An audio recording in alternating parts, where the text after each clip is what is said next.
विद्यार्थी मित्रांनो, आपण दैनंदिन जीवनात विविध आकृत्यांचा अभ्यास केला आहे. या आकृत्या कशा बनलेल्या असतात तर बिंदू, रेषा, रेषाखंड, प्रतल यांपासून. त्यामुळे आज आपण शिकणार आहोत बिंदू, प्रतल, रेषा, रेषाखंड. वरील आकृतीचे निरीक्षण करा आणि सांगा. पहिलं काय दिसतंय? पृथ्वी. पृथ्वीवर एक टिंब दिसतंय म्हणजे तो काय आहे? बिंदू.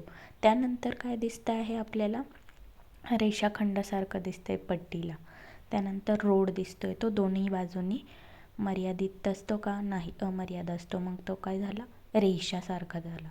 त्यानंतर सूर्याची किरणं पृथ्वीवर पडताय, एकाच बाजूने पडताय म्हणजे तो काय झाला? एक प्रकारचा किरण. मग या चारही आकृत्यांवरून आपल्याला असे लक्षात येते की पहिल्या आकृतीत बिंदू, दुसऱ्यात रेषाखंड, तिसऱ्या आकृतीमध्ये रेषा, त्यानंतर चौथ्या आकृतीमध्ये किरण असं दिसतं.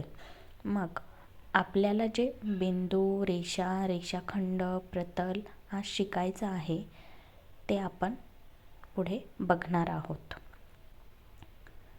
आता पुढील स्लाइडवर दाखवते. आता सर्वात पहिले बघूया बिंदू. बिंदू लहान अशा ठिपक्याने दर्शवला जातो. त्यानंतर पेन किंवा टोकदार पेन्सिलने कागदावर लहानसा ठिपका दिसतो. रांगोळीचे ठिपके ही बिंदूची प्रतीके आहेत. बिंदूला नाव देता येते. बिंदूचे नाव लिहिताना अक्षराचा वापर करतात. बघा आता शेजारी एक आकृती दिलेली आहे, त्यावर dot P, dot A, dot T असं दिले. मग हे डॉट म्हणजे काय आहेत तर पॉईंट आहेत. पॉईंट म्हणजे काय? बिंदू. गणिती भाषेत त्याला बिंदू असं म्हणतात. आता हे बिंदू वाचतात कसं? बिंदू पी, बिंदू ए, बिंदू टी असं यांना देखील वाचलं जातं. रेषा व रेषाखंड. कागदावर ए बी असे दोन बिंदू घ्या, पट्टीच्या मदतीने जोडा. बघा खाली जोडलेले आहेत. आपल्याला ए बी सरळ रेघ मिळते. ही रेघ बीच्या बाजूने पुढे वाढवता येईल का? येईल. त्यानंतर एच्या बाजूने येईल वाढवता. मग ही रेघ जेवढा कागद आहे तेवढी दोन्ही दिशांना वाढवता येईल. कागद खूप मोठा असेल तर ती खूप मोठी काढता येईल. रेघ दोन्ही बाजूंनी अमर्याद वाढवता येईल. मग अशा आकृतीला आपण काय म्हणतो? रेषा म्हणतो. अशी रेषा कागदावर दाखवणं दोन्ही बाजूंनी अमर्याद मानाने दाखवली जाते. म्हणजेच गणितात या रेषेला आपण काय म्हणतो? सरळ रेषा. आता खाली बघा रेषा दिलेली आहे ए बी. आपण हिचे वाचन कसे करणार आहोत तर रेषा ए बी दोन्ही बाजूने वाढते म्हटल्यावर आपण हिचं वाचन असंही वाचू शकतो की रेषा बी ए. मग आपल्याला लक्षात येईल की दोन्ही बाजूंनी ती अमर्याद आहे. तसंच रेषाखंड. बघा आता खाली काढलेली रेघ ए पासून बी पर्यंत होती, बरोबर? ती रेघ नव्या रेषेचा तुकडा. तुकडा म्हणजे काय? रेषेचा तुकडा म्हणजे काय? रेषाखंड. खंड म्हणजे काय असतं माहिती आहे? तुकडा. रेषाखंडाला त्याच्या मर्यादा दाखवणारे दोन बिंदू असतात, अंत्यबिंदू. म्हणजे हे बघा ए पासून बी पर्यंत दोन्हीही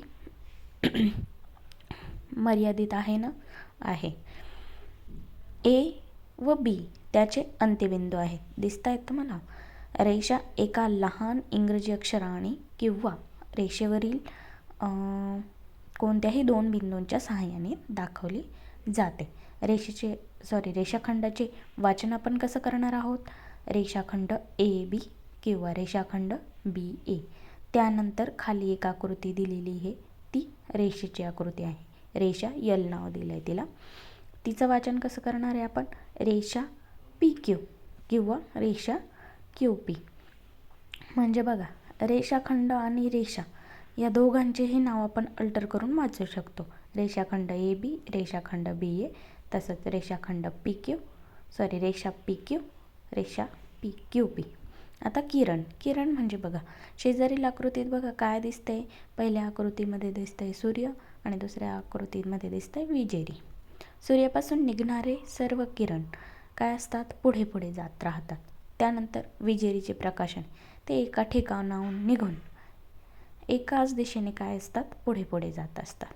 आता पी क्यू किरण हा रेषेचा भाग आहे. बघा खाली दिली आकृती पी क्यू किरणाची. एका बिंदूपासून सुरुवात होऊन एकाच बिंदूच्या दिशेने पुढे पुढे जात राहतो. किरणाच्या सुरुवातीच्या बिंदूला आरंभ बिंदू असे म्हणतात. बघा कुठून सुरुवात झाली आहे? पॉईंट पी पासून. मग पी काय झाला, आरंभ बिंदू, आणि ते क्यूच्या दिशेने किरण हा अमर्याद आहे. आता हे दाखवण्यासाठी बाण काढलेला आहे, दिसतोय का तुम्हाला? क्यूच्या दिशेने बाण काढलाय आणि पीच्या दिशेने पॉईंट काढला आहे. मग शेजारील आकृतीचे वाचन आपण कसे करणार आहोत? किरण पी क्यू. आता बघा, याला आपण असं वाचू शकतो का, किरण क्यू पी? तर नाही. का बरं? आता बघा, पी आहे हा आरंभ बिंदू आणि क्यू आहे का? नाही. क्यूच्या दिशेने रेषा वाढत चाललेली आहे, त्यामुळे आपण याचे वाचन कसे करणार आहोत? तर किरण क्यू पी नाही, किरण पी क्यू. आता बघा, एका बिंदूतून जाणारे असंख्य रेषा काढता येतात, बरं का? खाली दिलं आहे ओ पॉईंट, त्याच्यातून असंख्य रेषा काढता येत आहे, बरोबर येतात. जेव्हा दोनपेक्षा अधिक रेषा एकाच बिंदूत छेदतात तेव्हा त्या रेषांना एकसंपाती रेषा असं म्हणतात. बघा, खाली एकपेक्षा अधिक रेषा दिलेल्या आहेत, दिल्या आहे, मग त्यांना काय म्हणतात? एकसंपाती रेषा. आणि त्याचा जो छेदन बिंदू आहे त्याला काय म्हणतात? संपात बिंदू. म्हणजे ओ जो दिसतोय त्याला काय नाव आहे, आपण काय म्हणता येईल? संपात बिंदू ओ. मग त्यांनी विचारलंय की आकृतीत संपात बिंदू कोणता, त्याचे नाव कोणते? तर आपण काय सांगू शकतो? संपात बिंदू ओ आहे. जे 3 किंवा अधिक बिंदू एका सरळ रेषेत असतात त्यांना आपण एकरेषीय बिंदू असे म्हणतो. म्हणजे ए बी असेल लाईन तर आपण काय म्हणणार? ए ओ बी, बरोबर. मग आपल्याला काय करता येईल? समजा या या संपात बिंदूमधून गेलेल्या एखाद्या रेषेचं नाव दिलं ए बी, तर तिचं वाचन आपण एकरेषीय बिंदू म्हणजे काय? 3 किंवा अधिक बिंदू एका सरळ रेषेत आपण म्हणतो. मग आता ए असन, बी असन, सी असन, डी असेल, आपण वाचन त्याचं कसं करणार आहे?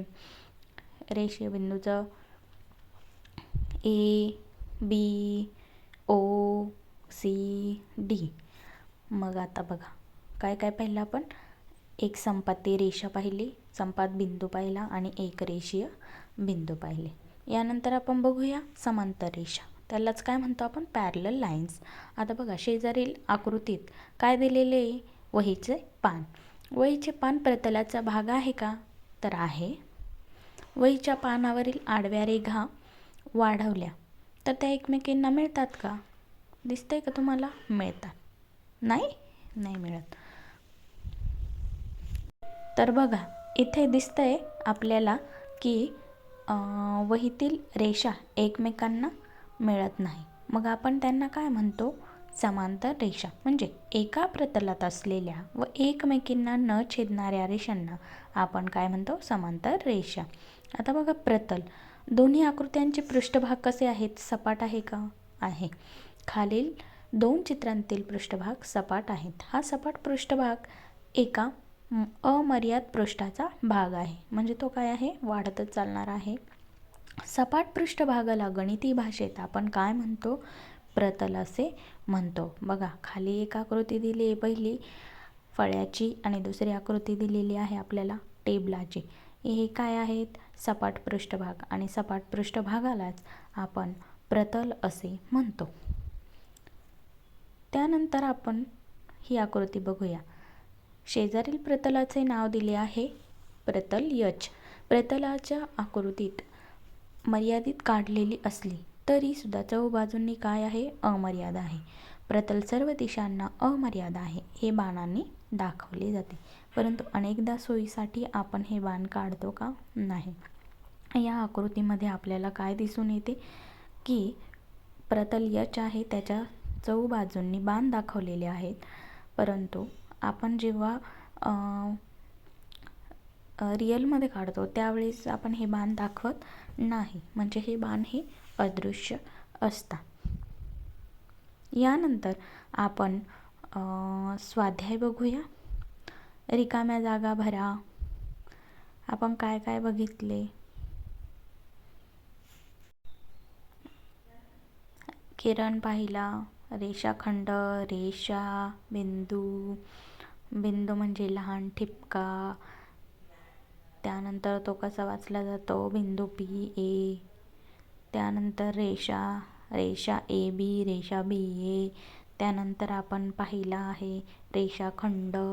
रेषाखंडाचं पण वाचन आपण कसं करता येईल माहीत आहे तुम्हाला. अगदी रेषेसारखंच त्याचं वाचन करता येतं. आपण त्याला काय म्हणतो बघा, आता आकृती दिली आहे रेषाखंड ए बी किंवा रेषाखंड बी ए. त्यानंतर आपण पाहिला किरणमध्ये पण आरंभबिंदू असतो. तो कसा वाचन करतो आपण, किरण क्यू पी करतो का, नाही, किरण पी क्यू, बरोबर. यानंतर पाहिलं आपण समांतर रेषा म्हणजे काय, एका प्रतलात एकमेकींना न छेदणाऱ्या रेषा. त्यानंतर प्रतल पाहिला. सपाट पृष्ठभागाला गणिती भाषेत आपण काय म्हणतो, प्रतल. प्रतलाला चहूबाजूंनी बाण दाखवलेले आहेत परंतु ते अदृश्य असतात. त्यानंतर रिकाम्या जागामध्ये पहिलं काय आहे, एका प्रतलात असलेल्या एकमेकींना न छेदणाऱ्या रेषांना काय म्हणतो आपण, समांतर रेषा. जे 3 किंवा अधिक बिंदू एका सरळ रेषेत असतात त्यांना काय म्हणतो आपण, एकसंपाती बिंदू. त्यानंतर आपण चुकी बरोबर, जेव्हा 2 पेक्षा अधिक एकाच रेषा बिंदूतून त्या रेषांना एकसंपात रेषा म्हणतो, बरोबर. त्यानंतर रेषाखंडाला त्याच्या मर्यादा दाखवणारे 2 बिंदू असतात, त्यांना छेदन नाही तर त्यांना काय म्हणतात, अंत्यबिंदू. जोड्या लावा. पहिली काय दिसतीये, रेषा. नंतर रेषाखंड, प्रतल, किरण.